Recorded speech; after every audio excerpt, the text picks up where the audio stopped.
Hi, welcome to SBR Videos. I'm Peter Loshak. It's a Monday afternoon. We are talking with professional sports bettor Ted Savransky, a.k.a. Teddy Covers, well-known professional sports bettor. He's going to give us some final thoughts, late thoughts on the Monday Night Football game tonight, Baltimore-Cleveland, which has seen some significant line movement recently. It's gotten bet up. Cleveland's now minus 4.5 or 5-point home favorite. The total's 41 or 41.5. I heard earlier in the week that some sharp action came in on the under, Teddy. And, you know, some of these NFL games, they're just games that I just write off. I say, you know, I don't want any part of this either way, one way or the other. And, you know, this is one of those games that I've done that with. I'm sure a lot of other people have done that as well, just because of how awful both teams are. The Ravens won 7-2 against the spread on the year. They lost Flacco. It's just a disaster there. You really want to bet on Cleveland, though, as a favorite. They're coming off a bye, but leading up to the bye, they had lost 4 in a row. ATS. You want to take an under on the low total? Maybe. You want to take an over? I don't know, maybe. For me, it's a complete pass in all ways. What are your thoughts on this game, Teddy?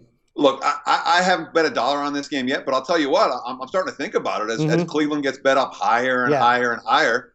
4.5 is too much for the Browns. The Browns are not a team that I'm looking to lay 4.5 points with. And in general, in the NFL, you're not going to make a lot of money betting on bad teams late in the season laying more than a field goal. Yeah.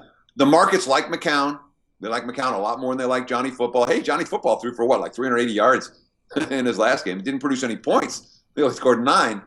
But the offense moved with him behind center. And the offense has moved with McCown behind center this year.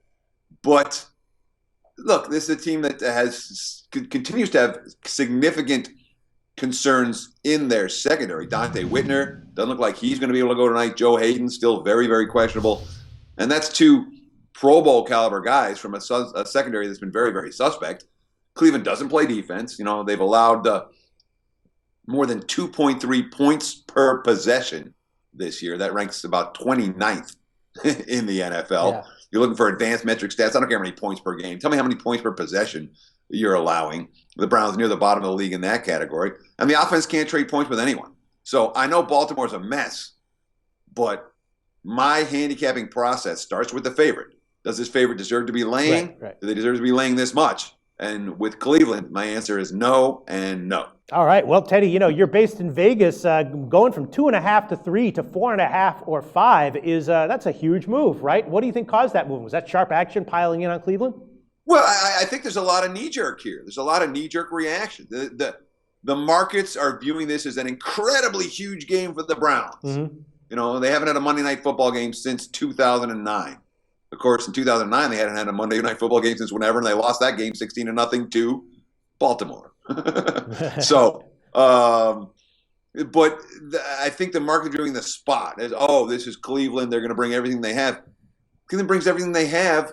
They win the game by a field goal. You know what I mean? They won one game all year by more than a field goal. That came in week 2 against Tennessee, and it was when the Titans were fat and happy coming off that big win at Tampa on the opening day. This is not a team you can lay points with, not on offense, not on defense.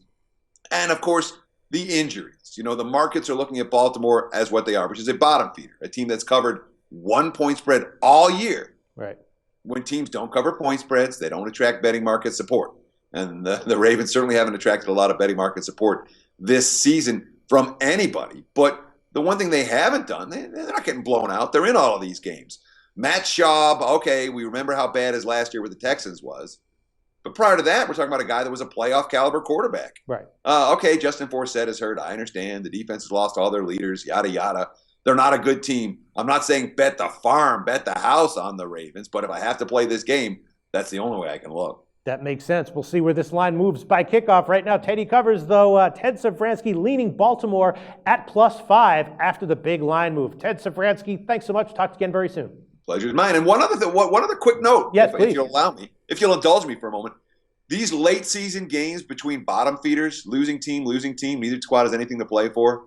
If you're looking to bet the total, I would get involved with the over way before I got involved with the under in these games. You tend to see a free and easy flow, and we all know the networks certainly like to see as many points as possible in these games that they can't flex out of. So lean Baltimore, lean over.